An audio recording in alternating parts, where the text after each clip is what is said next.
Bene data bakunzi, ndasubiye kuramutsa amahoro y'umwami wacu Yesu Kristo abane namwe aho muri hose kw'isi yose. Abo muvugana hano ni Françoise Habonayo. Imana ishimwe ko dusubiye kuronka umwanya kugira ngo tuganire ku ijambo ry'Imana. Yesu nahabwe icubahiro. Dusenge. Data mu izina rya Yesu ndagukengurukiye kubw'uyu mwanya mwiza wongeye kuduha.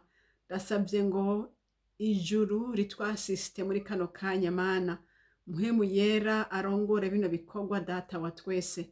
Ndakwinginze ngo ububasha bwawe n'inkomezi zawe bikwane nanje, kandi abariko barankurikira nabo ubahe gutahura ico uriko urababwira.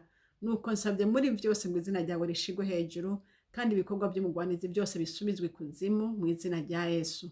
Urakoze Mana kuvyemeye kubana natwe no gukwana natwe muri kano kanya mu izina rya Yesu. Amen.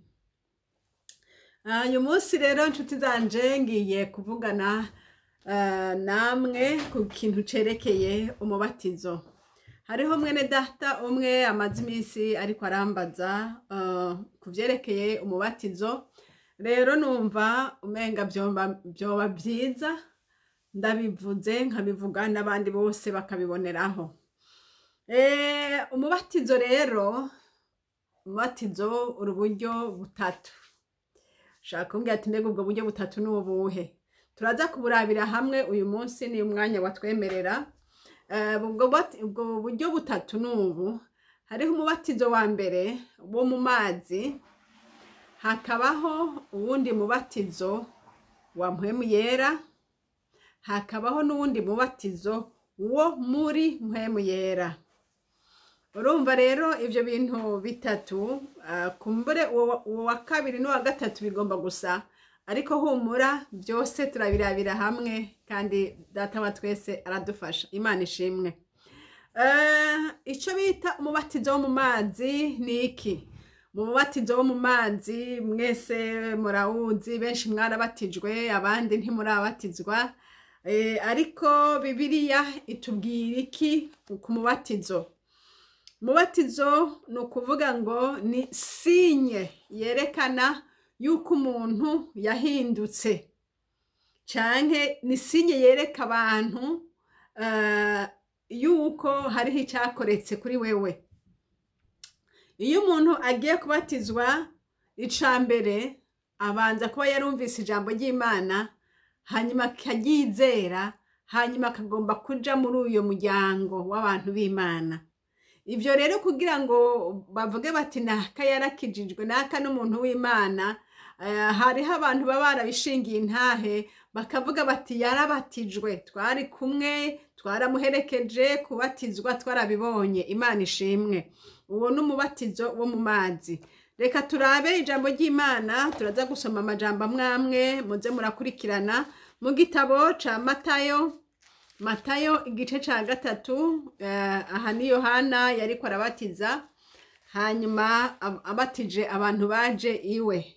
Turabe hariya ku murongo wa 6. Matayo igice ca 3 ku murongo wa 6 haravuga ngo babatizwa nawe mu ruzi Yorodani, batura ivyaha vyabo. Aha turabona ngo babatizwa nawe mu ruzi Yorodani, batura ivyaha vyabo. Ku murongo w'8 haravuga ngo nuko mwame imbuto zikwiranye n'ukwihana. Imana ishimwe. Ngo babatizwa muri Yorodani, ngo batura ivyaha vyabo. Imana nihabwe icubahiro. Igituma umuntu abatizwa aba yamaze kumva ijambo ry'Imana, akavyemera, hanyuma akabatizwa. Igihe umaze kwemera ukabatizwa, Bibiliya iratubwira ngo baciye batura ivyaha vyabo. Nukuvuga iki? Nukuvuga ngo iki kintu co kwihana niko kwatura ivyaha. Yesu adufashe. Hanyuma rero kandi umuntu abatijwe, bantu baba bakeneye kuraba mu nyuma ingene ingeso ziwe zahindutse. Yahora ari umusuma agaca heba kwiba, yahora ari umuntu abesha agaca aheba kubesha, yahora ari umuntu akunda mu mabuwate na hehe agaca akunda kuja mu ngoro y'Imana, yahora ari umuntu agenda yambaye uduhenera agaca atangura kwambara neza akikwiza, na vya bindi byose umuntu nyene agahinduka. Yesu nahabwa icubahiro. Hanyuma rero amaze guhinduka, abantu rero baca babona ati aha uriya muntu yarahindutse. Abandi bati kubera ikasa kurya ati ntabyo waruzi, erega ujye yarakijijwe, ujye yarahindutse, ujye unye ari abantu ngo n'umupenikoti, abandi ngo ntabyo waruzi, ngo asengera kwa naka. Ibyo byose ni sinye zerekana ko umuntu yahindutse. Hanyuma rero hariho abantu rero uwo mubatizo nkuko nabamariye ngo ni sinye, ariko ni sinye ifise ikisobanura. Hano nazanye amazi, murayabona amazi ngaya. Hanyuma akanako tuvuge ngo ni umuntu naho atari umuntu. Hanyuma mu kubatizwa urabibona ndakatwara mu mazi nkakaryamikayo nkagafeza disparaître dans l'eau. Urabibona ko kari ndani mu mazi, nukuvuga ngo wa muntu ntakiboneka yapfuye. Niko uyu mubatizo wo mu mazi usobanura. Nukuvuga ngo urafa, abantu ntibashe kukubona, hanyuma ukazuka ukongera kubaho, uri umuntu wundi yahindutse. Yesu nashimwe. Nico gituma rero Bibiri tubwira ngo nuko rero mugende mwami imbuto zikwiranye n'ukwihana, kubera yuko vya bindi vya kera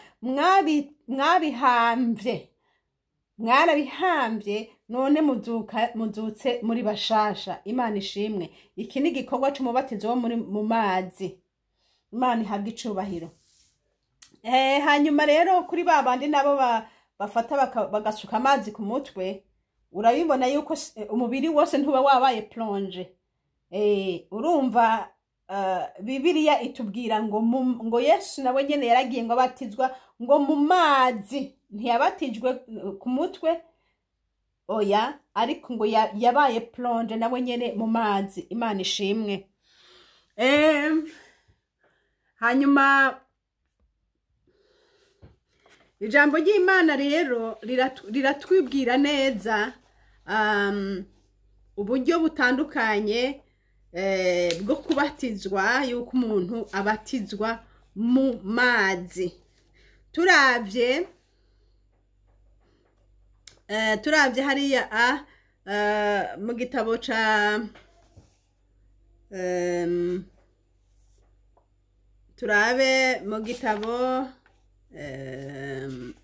gitabo ca Yohana igice ca 3 ku murongo wa 22 havuga gute? Yohana igice ca 3 ku murongo wa 22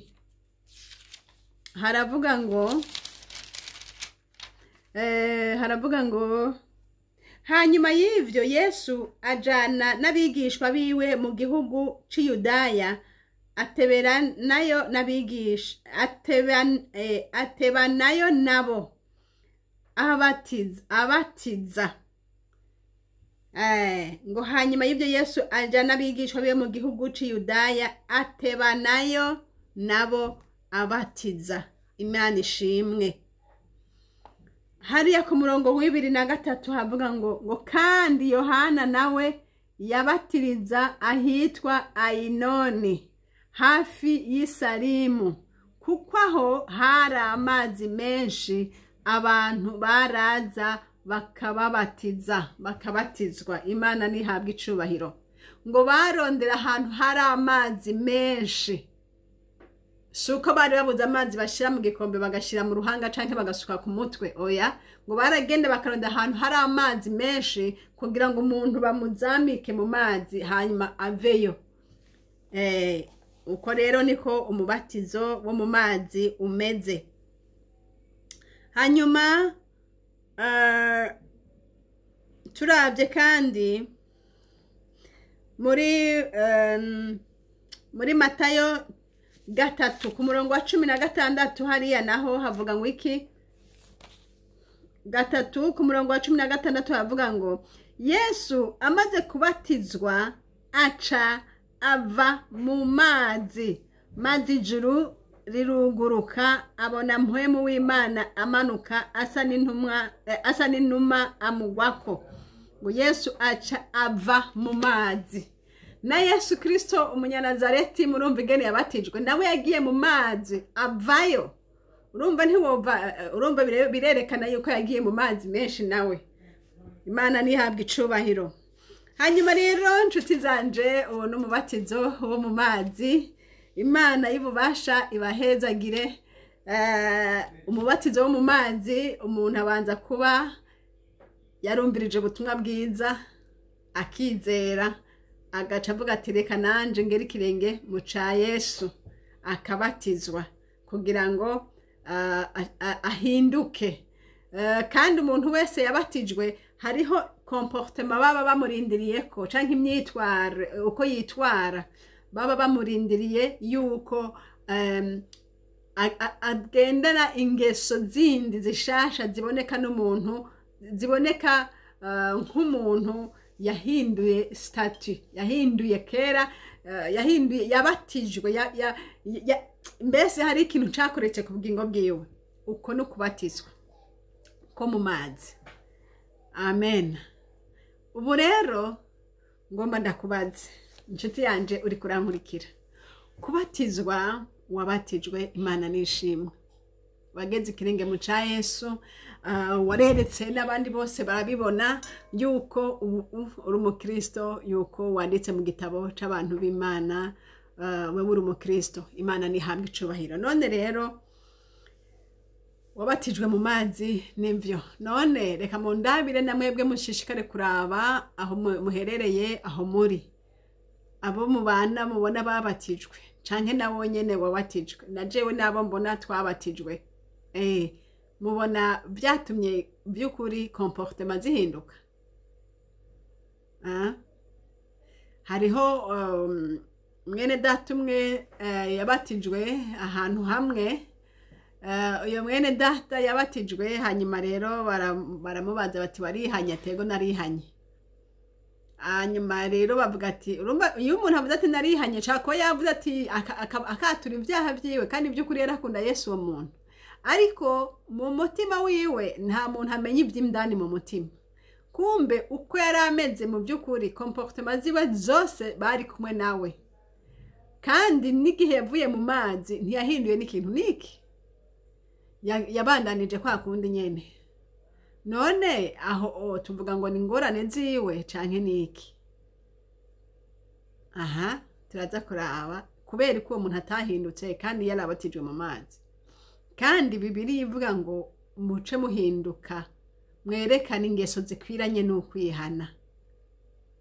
Ikibibuza yuko umuntu yerekana ingeso zikwiranye n'ukwihana niki? Niki ngira ndababwire, hariho ico atarashikira. Umubatizo wo mu mazi ni symbole, ni signe, yerekana signe d'humiliation, yerekana guca bugufi, yerekana gupfa, hanyuma ikerekana kuzuka, kujya kuva mu mazi no kuzuka, ukazukana na Kristo. Iyi ni symbole gusa, ariko ikintu gituma umuntu ahinduka na comportement ziwe zigahinduka ni iki?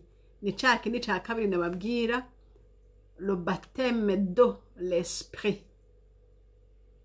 le baptême de l'esprit. Iyo rero le baptême de l'esprit niyo tuza kuraba muri iki gice gikurikira. Imana ibubasha ibahezagire. Amen.